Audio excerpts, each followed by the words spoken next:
Buen día. Continuamos con romanticismo. Hasta el momento habíamos trabajado con la bibliografía de Hauser o con Hauser, con Nayaré Silva y había quedado pendiente trabajar con el prólogo que hace Antoni Marí a una antología de cuentos románticos cuyo título es El entusiasmo y la quietud. A mí este título me hace acordar mucho a otro título de otro libro que fue llevado al cine, o de un libro que fue llevado al cine sobre la vida de Miguel Ángel durante el periodo en que pinta la Capilla Sixtina, y el libro se llama La agonía y el éxtasis. Tanto el entusiasmo y la quietud como la agonía y el éxtasis refieren a enunciar, sustantivando, expresiones, estados del alma contrarios.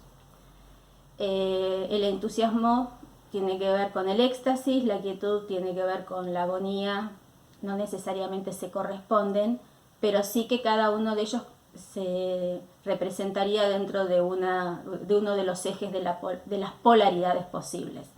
A estas polaridades que buscan no solamente encontrarse, sino que disolverse en tanto polaridad, es decir, encontrarse en unidad con un todo, es uno de los aspectos a los que más va a atender Antoni Marí en este estudio, que es más que un prólogo, en relación con aquello que está conectado con el conocimiento romántico.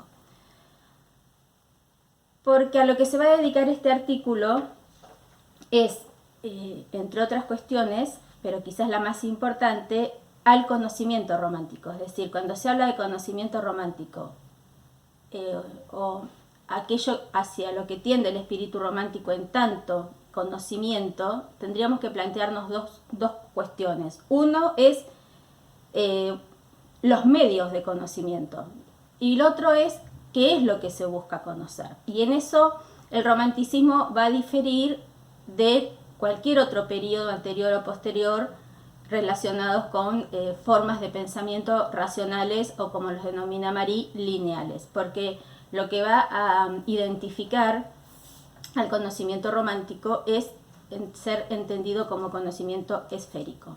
Y hacia ese lugar vamos en el comentario de este artículo. El artículo comienza, esto lo voy a leer, con una cita, un epígrafe extraído de Goethe, y dice: lo que es visible puede contener lo invisible, lo audible, lo inaudible, lo palpable, lo impalpable. Quizá también todo lo palpable pueda contener lo impensable. No, lo leí muy mal, perdón. Lo que es visible puede contener lo invisible, lo audible, lo inaudible, lo palpable, lo impalpable. Quizá también lo pensable pueda contener lo impensable. Toda la aventura romántica está contenida en este fragmento de Novalis. Es decir, tiene un epígrafe de Goethe y luego continúa con un fragmento de Novalis. Lo visible puede contener lo invisible, lo palpable, lo impalpable, lo audible, lo inaudible. Es decir, a lo que se está acercando este comienzo del artículo es que más allá de lo que perciben los sentidos, visión, tacto, vista, más allá de lo que perciben nuestros sentidos, hay algo que se escapa a los sentidos. Hay algo que se escapa a ese conocimiento que tiene que ver precisamente con lo que puede ser objetivable y objetivo para todos, y hay algo que, por lo tanto, se esconde. Eso que se esconde, que es del orden del misterio, que es del orden de lo que debe descifrarse, es hacia dónde va el conocimiento esférico y lo que va a plantear en este prólogo Marí. Por eso, tan importante, digamos, abre camino, ¿no? Y va trazando toda una línea de entrada a lo que justamente acerca de lo que se está reflexionando. Repito, esa puerta está abierta tanto por el título como por este comienzo citando a Novalis. Bien, Algunas cosas las vamos a repetir, es decir, algunas cuestiones de las que vamos a hablar ahora ya están en los videos anteriores cuando he hecho referencia a otra bibliografía. Sin embargo, repito, estas cuestiones que plantean Antón y Marie me parecen de particular relevancia. ¿Cuál es el sentimiento más importante, de acuerdo con Marie, del romanticismo, del romántico? El ansia por alcanzar el absoluto. ¿Sí? Esta ansia por alcanzar el absoluto se convierte en una búsqueda permanente, y esta búsqueda está, digamos, en miras de entender que el misterio se centra justamente en esta coincidencia de opuestos, y que en la coincidencia de opuestos podría ser lo audible y lo inaudible, porque también serían opuestos, ¿no? Lo audible y lo inaudible, lo visible y lo invisible, lo palpable y lo impalpable. Y acá estamos hablando de opuestos digamos que no son tanto antónimos, porque sabemos que un antónimo no se puede construir a partir de un prefijo de negación, pero sí son contrarios. No es exactamente lo mismo un contrario que un antónimo. Lo audible y lo inaudible, lo palpable y lo impalpable, lo visible y lo invisible, pero también podemos agregar la vida y la muerte, lo alto y lo bajo, el hombre y la mujer, y la unión de las contradicciones, es decir, el cielo y el infierno, lo diabólico y lo divino, y podríamos continuar. Ese es el camino, esa zona de entre es por la que va a deambular el conocimiento, la búsqueda del conocimiento del espíritu romántico. En esa coincidencia de opuestos es donde se va a perfilar, donde se va a encontrar el sentido o la idea de la totalidad para los románticos.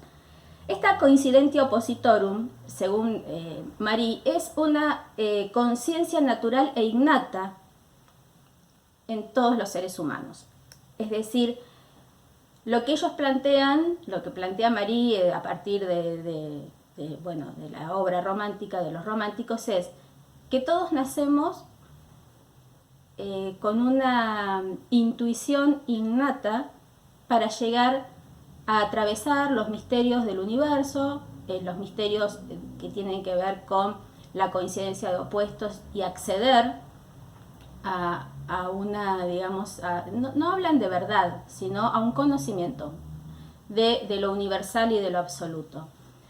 Pero también determinan que no todos los hombres, no todas las personas están capacitadas o se prestan o se permiten acceder a este umbral de lo misterioso, pero sí que pertenece al orden de lo innato, es decir, es una conciencia natural, innata e ignota, de una unidad cósmica. Y esa conciencia natural se transmite o se traduce como una intuición. El orden de lo intuitivo, lo hemos dicho ya con Ayare Silva y con Hauser, es más fuerte, más predominante y más pregnante que el orden de lo racional. Esta intuición intelectual es previa a cualquier experiencia, y esta coincidencia de opuestos en realidad apunta a una realidad que es de orden supremo, ¿sí? Coincidentia oppositorum sería una expresión en latín. En español, la coincidencia de opuestos. Cualquier modo que lo digamos, por supuesto que va a estar bien. Dice, conciencia natural e ignota de una unidad cósmica. Es decir, sabemos que el universo es uno solo y está unido, y que las diferencias, los opuestos, la tensión de los contrarios no es tal. Sabemos intuitivamente, no racionalmente. Quien abre el camino de la intuición puede acceder a ese universo, a esa vía de conocimiento. ¿Quiénes van a ser? Los románticos. Acordémonos que hemos dicho en los otros videos que los románticos son un grupo, un recorte dentro de un momento social en donde lo que está privilegiando, lo que se está imponiendo, es toda una moral burguesa con sus valores absolutamente objetivables y objetivados. Entonces, en ese sentido es un movimiento, no es toda una sociedad romántica, es un movimiento dentro de una sociedad que tiende hacia otra búsqueda de conocimiento y otra búsqueda de valores. La intuición intelectual es previa a cualquier experiencia y la realidad es una realidad suprasensorial, es decir, bueno, la realidad no estaría en este plano, que lo van a plantear luego en la literatura realista, ¿no? La realidad es la realidad, mientras que para los románticos la realidad es suprarreal, está por encima de lo que podemos entre todos determinar esto es real porque pertenece a una experiencia compartida. Hay dos caminos que según Marie, yo estoy siempre refiriendo a lo que dice Marie, ¿no? Hay dos caminos que conducen al conocimiento. Uno es la experiencia y el otro es la intuición. Creo que en relación con la experiencia prácticamente nadie estaría en desacuerdo, pero la intuición, bueno, es un concepto que hasta hoy en día se atribuye incluso la intuición al espíritu femenino o al género femenino. Es decir, el género femenino o las mujeres somos o son más intuitivas, porque culturalmente se le ha otorgado a lo masculino el carácter de racional. Entendamos que esto también pertenece a una digamos, polaridad o polarización en relación a la presunta coincidencia de opuestos, porque lo contrario a lo intuitivo sería lo racional, ¿no? Son vías de acceso al conocimiento o a las verdades disímiles. Y por otro lado, sabemos que la intuición ha estado siempre y sigue siendo peyorada porque, bueno, no tiene fuerza de verdad o fuerza, podemos decir, de comprobación. Y la experiencia también es del orden de lo subjetivo, ¿sí? No hay una vía de conocimiento planteada en relación a la experiencia científica, por ejemplo. Bien, ahora, ¿qué tipo de conocimiento es el que se plantea para los románticos de acuerdo con Marie? Algo que se va a denominar conocimiento analógico. ¿Por qué analógico? En primer lugar, porque el espíritu humano, el alma humana, es análoga al espíritu del universo.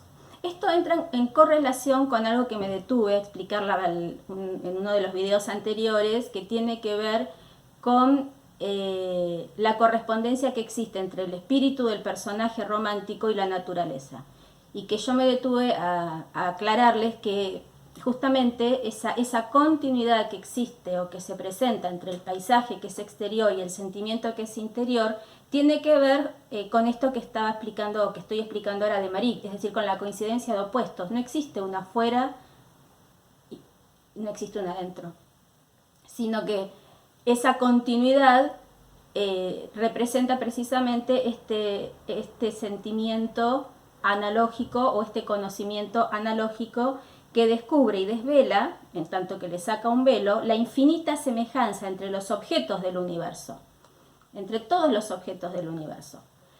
Y a su vez, dentro de todos esos objetos del universo, el hombre es el objeto privilegiado, es decir, el hombre representaría, cuando digo hombre, por supuesto digo hombre y mujer, pero bueno, la bibliografía va a decir hombre y hay una costumbre en el discurso, por supuesto, a decir hombre, ¿no? Pero eso queda para otros momentos de nuestros debates o conversaciones. El hombre es el centro privilegiado, el ejemplo privilegiado o el objeto privilegiado de esa analogía. Por lo tanto, se lo presenta como un microcosmos en relación con el macrocosmos. En esta relación analógica y en este privilegio del ser humano encontramos también esta cuestión de entender que el hombre es un punto privilegiado en el que convergen las analogías. Y esto se basa en un principio de semejanza, ¿sí? Entonces, este principio de semejanza es justamente el que nos va a permitir, a través de las analogías, romper con las categorías de opuestos, porque si hay un principio de semejanza, ese principio de semejanza compete también a los contrarios. La noche y el día, el adentro y el afuera, el bien y el mal, lo masculino y lo femenino, lo mortal y lo inmortal, y sobre todo los temas que le van a interesar al romanticismo, el sueño y la vigilia, la realidad y la fantasía,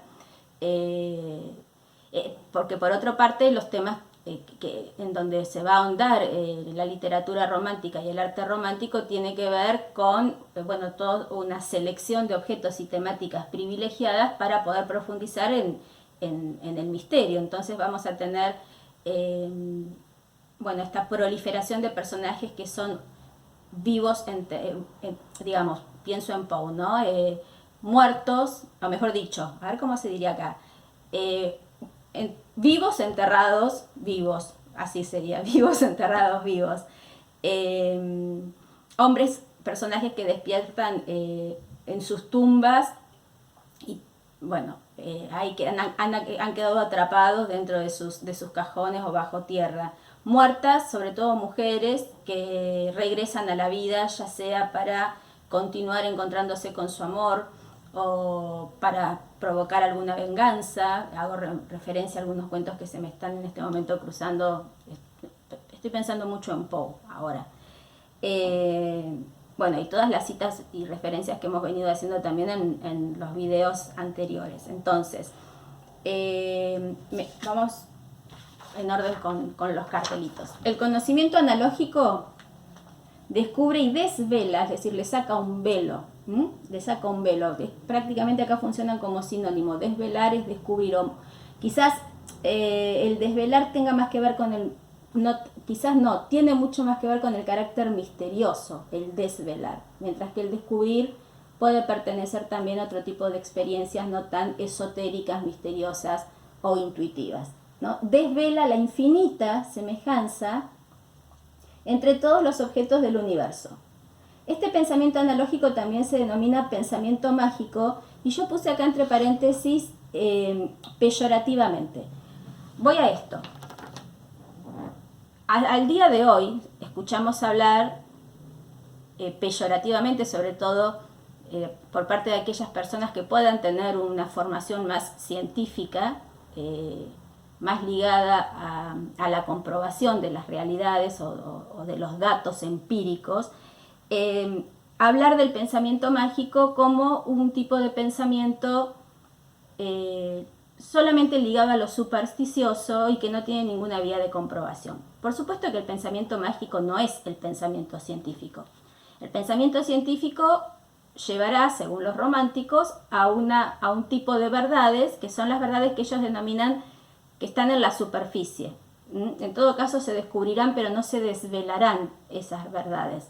Justamente el desvelamiento, sacarle el velo, correrle el velo a la realidad misma, tiene que ver con un movimiento que hacen los románticos a través de un tipo de pensamiento que peyorativamente se llamará mágico, pero que dentro del espíritu romántico está absolutamente privilegiado. Es decir, justamente el espíritu romántico lo que va a hacer es, llegado el caso, no sé si peyorar, pero relegar o descartar o no considerar como válido o suficiente un tipo de conocimiento racional, y se va a centrar en un tipo de pensamiento mágico que intentará desvelar los misterios del universo a partir de un procedimiento, una forma de conocer que es analógica.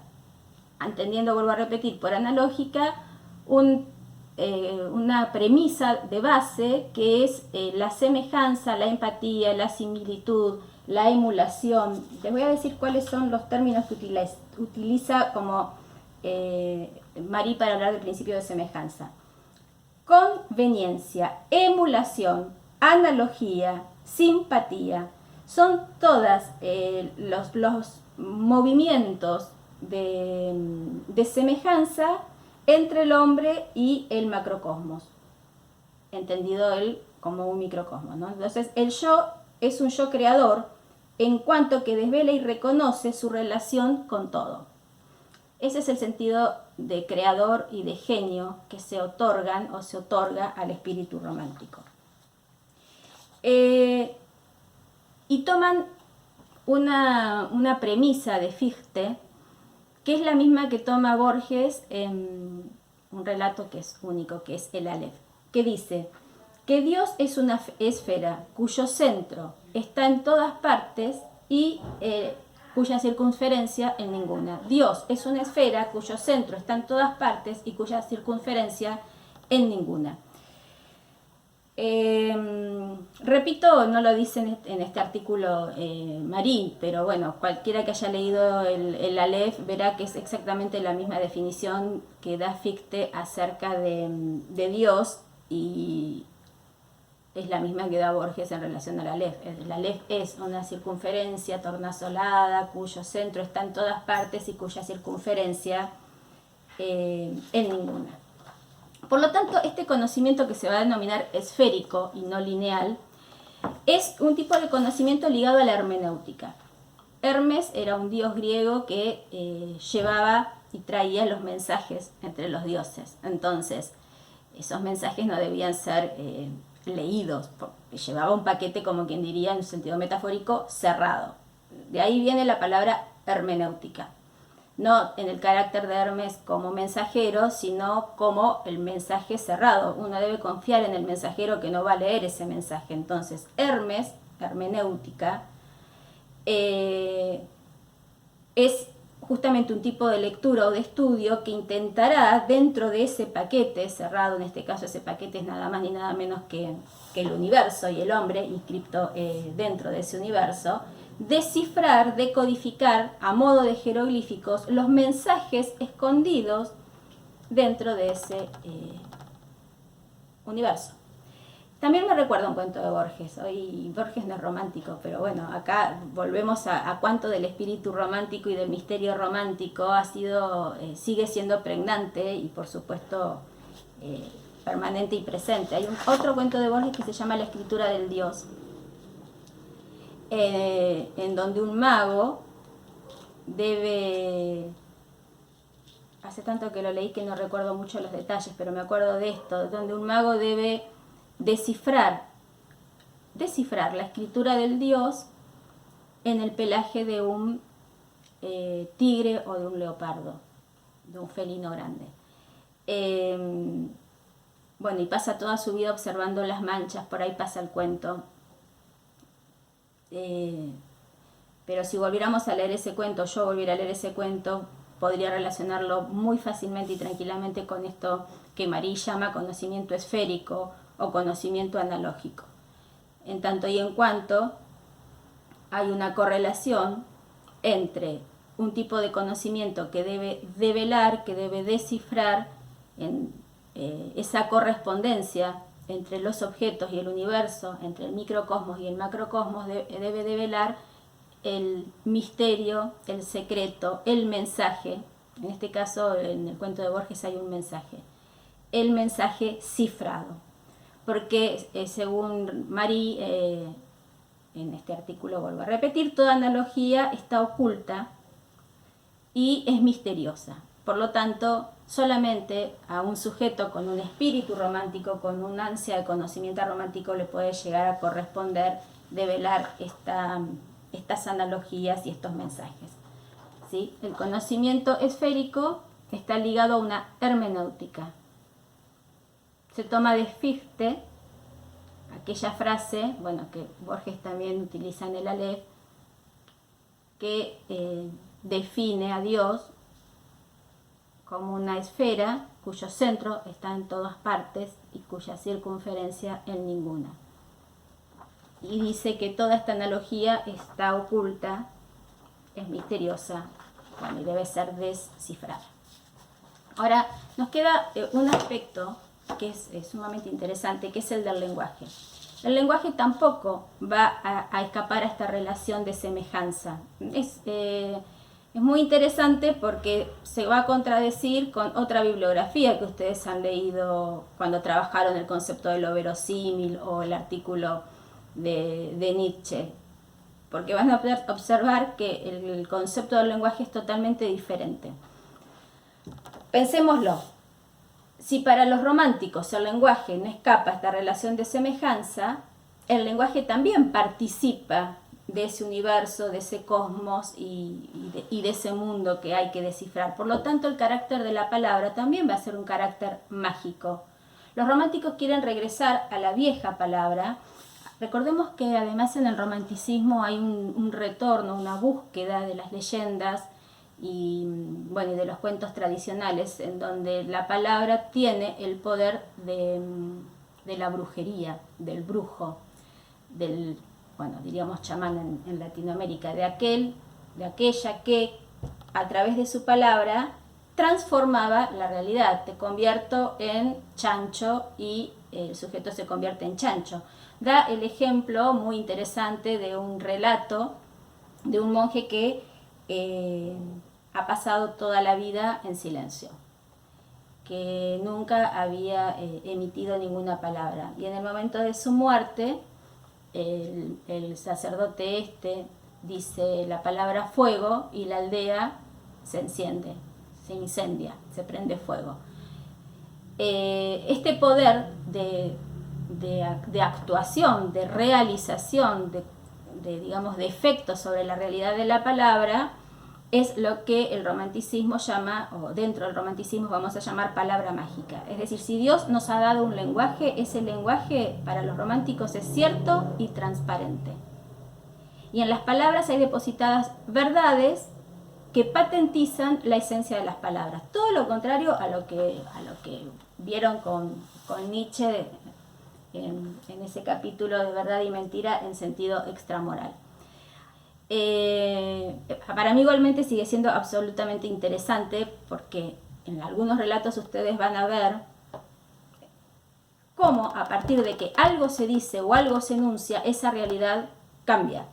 Es decir, la palabra convoca, invoca, y es la palabra del brujo, precisamente aquella palabra que tiene el poder de transmutar, de transferir, de cambiar, de provocar. ¿Sí? Entonces, este cartel dice: el lenguaje tampoco escapa a esta relación de semejanza. En las palabras hay depositadas verdades que patentizan su esencia. Dios nos ha dado un lenguaje cierto y transparente. Y hay un retorno a la vieja palabra, que es la palabra mágica. Me queda muy poquito, ya vamos terminando con Marie. ¿Cuál es entonces el lugar del poeta? ¿No? Entendiendo que no hace falta escribir poesía para ser poeta. El poeta es el escritor romántico. Y acá tengo mi tacita de Poe.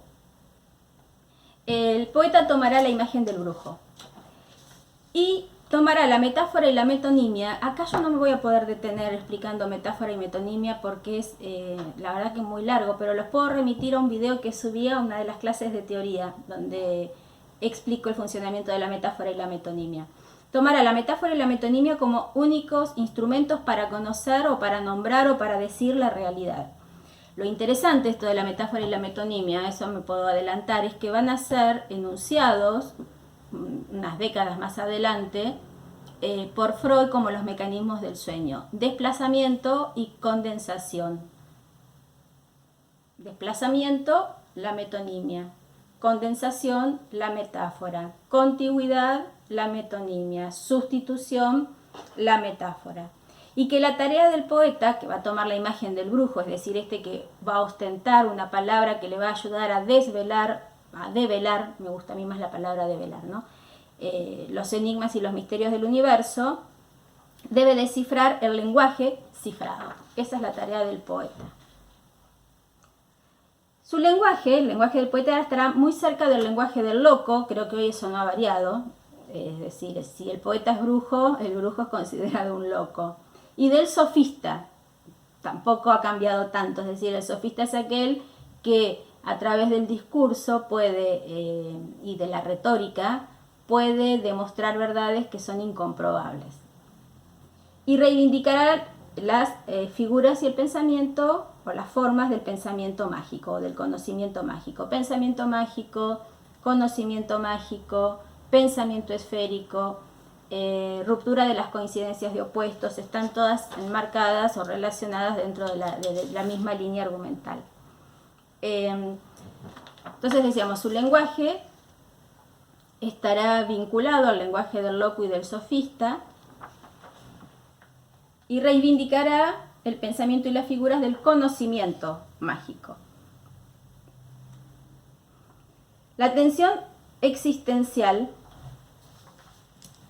es precisamente esta que determina el título, ¿no? La tensión entre el entusiasmo y la quietud. Y acá podríamos poner, bueno, todos los pares binarios que un poco ya he venido mencionando: el entusiasmo, la quietud, la excitación, y también puede ser la quietud.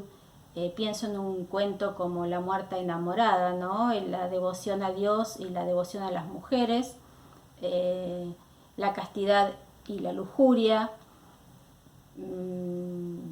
Déjenme pensar en algún otro texto que hayamos visto. Bueno, el amor a Dios y la rebeldía.